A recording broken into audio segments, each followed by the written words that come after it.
ए आई ओ औ आहा ए ओ रूल रू समजलं. असं वाचायचं घरी जाताना रात्री झोपताना असं बोलत राहायचं म्हणजे तक्ते काय होतात पाठ होतात. बघा आता याच्यामध्ये आपण हा आधी तक्ता बघणार आहे. आता कोणीच एकमेकांशी बोलू नका. तुमचं एक मार्क गेला माझा श्राप बघा. मला काही ड्रॉइंग चांगली येत नाही. तुम्ही समजून घ्या काय काय आहे. बॅटरी. चला एवढं ड्रॉइंग चांगलं आहे. काय आहे बॅटरी बरोबर. आता मला सांगा इथे प्लस आहे आणि इथे काय आहे मायनस. समजा रिमोटचा एखादा सेल आपला हे झालाय रिमोट बंद पडलाय. आपण काय करतो जिथे प्लसचं चिन्ह आहे तिथे प्लसचं इन्साइड करतो बरोबर. बॅटरी इन्साइड करतो आणि जिथे मायनस आहे तिथे मायनसची बॅटरी इन्साइड करतो बरोबर की नाही. त्याच्यामुळे काय होतं रिमोट चालतो.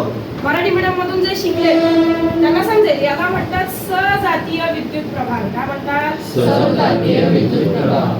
सजातीय बरोबर म्हणजे ते प्लसचं चिन्ह बरोबर प्लसच्या जागेला लागलं की तुमचा रिमोट चालू आहे की नाही. आणि मायनसचं चिन्ह केलं की आता समजा हे उलटं टाकलं तर तुम्ही तर ते क्रॉस लागेल ते लागणार नाही रिमोट चालणार नाही. मग त्याला काय म्हणतात विजातीय विद्युत प्रभार आहे की नाही. मराठीत सुद्धा आपल्या तसंच आहे. आता जेव्हा अ ची जोडी आ ला लागते त्याला म्हणायचं सजाती. ही जोडी आहे अ आणि आ ची. मग ई ची जोडी ई ला लागली की सजाती. उ ची जोडी उ ला लागली की वाट करायची गरज आहे. ती लॉजिक आहे की नाही. पेपर आल्यावर पण टाइमपास म्हणून पण तुम्ही हा तक्ता घालू शकता की नाही. ते रिकामे वेळ इथे तिथे तुझं काय नक्की म्हणणार ह्याच्यापेक्षा आपलं हे केलेलं बरं आहे की नाही. तर हे जर सरळ जोड्या लागल्या तर याला म्हणायचं सरळ.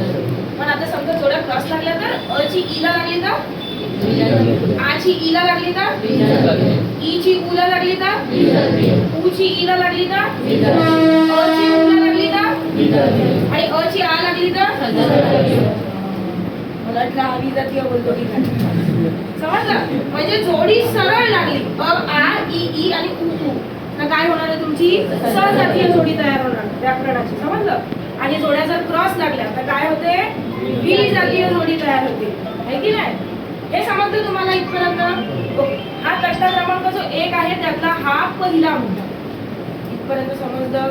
बोला माझ्यासोबत अ आ ई ई उ ऊ ए आई ओ औ आहा ए ओ रूल रू.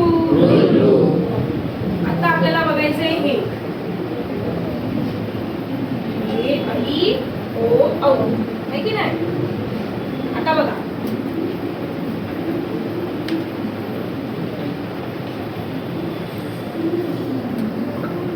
बाच्चांना दिसतंय ना इथपर्यंत. ते बिचारे असे बघतो पिक्चर बघतो ना आपण. बघा आता ए आई ओ औ यांना काय बरं म्हणतात का म्हणतात ते माहित आहे. ते संयुक्त बोलतात ना मॅडम. आता बघा हे ए आई ओ औ यांना काय म्हणतात संयुक्त स्वर. आता का म्हणतात ते बघूया. संयुक्त आता आपण तुम्ही आता ह्या मुंबई शहराकडे तर लोक राहत नाहीत एकत्र कुटुंब संयुक्त कुटुंब आहे ना. आता मुलगी लग्न आधीच बोलते नाही नाही मी वेगळी राहणार विभक्त. सासू पण नको मला नवराच फक्त आम्ही दोघे राजा राहतो. मी लग्न नाही करणार अशी बोलतात बघा. आहे की नाही. आटी असतात की ना मुलींच्या हा लालू हा म्हणतो. मग संयुक्त कुटुंब कशाला म्हणतो आपण एकत्र राहतो आहे की नाही. आजही अनेक फॅमिलीज आहेत जॉईंट फॅमिली एकत्र राहतात. भांडी किती पण वाजू द्या पण जॉईंट होतात आहे की नाही. विभक्त म्हणजे काय वेगळं. तर संयुक्तचा अर्थ काय आहे एकत्र राहणं. म्हणजे हे जी काही अक्षरं आहेत तुमची ही कशामुळे बनली जातात तर 2 अक्षरांपासून बनतात. तर माझ्यासोबत बोलायचंय अ आ परत बोला अ आ. आता इथे पुढे प्लस करायचं ई ई ई ई उ ऊ.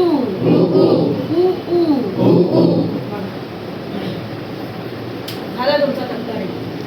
पहिलं काय करणार अ आ ई ई चा एक बॉक्स आणि ऊ चा एक बॉक्स. झालं तुमचा तक्ता रेडी. झालं की नाही. हे पण सेम आहे हे पण सेम. आता ह्या अक्षरांचं तयार कसं होतं बघा. ए, तर ए चा उच्चार अ अधिक ई, मग मोठा ई किंवा छोटा ई. आई, आई बोला. आई, आई बोलताना आई येतं की नाही? चार करायला तर गेला हो. त्यानंतर ओ. आता ओ चा उच्चार जो आहे तो अ अधिक उ आहे. आणि आऊ